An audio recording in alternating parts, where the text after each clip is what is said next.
The Camcorder Fail of the Year award goes to Canon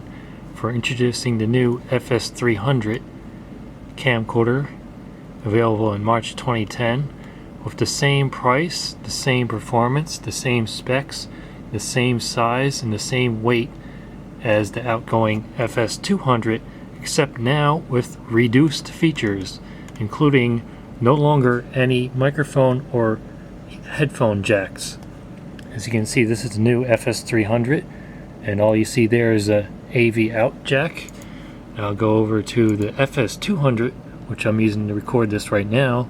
and there is the microphone jack, and the AV out jack also doubles as a headphone jack. The only improvement I can see with the new FS300 is that the image stabilizer has been upgraded from regular to dynamic, although it is still only electronic image stabilization, not optical.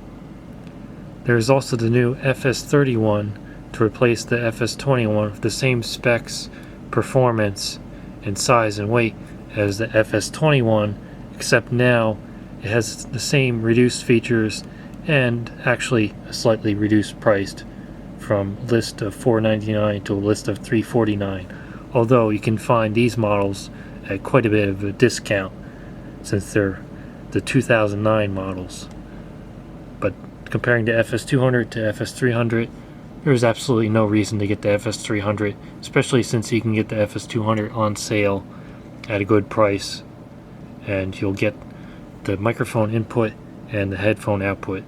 and otherwise it's the same thing.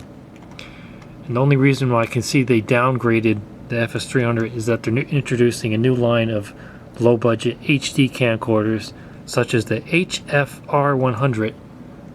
with a similar size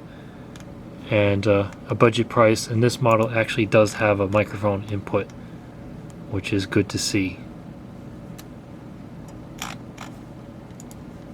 So it's a little buyer beware about these new Canon models. Don't even bother with the FS300 or 31. Just get a good deal on the 2009 models, and you'll get the same exact camcorder except with better features and a better price.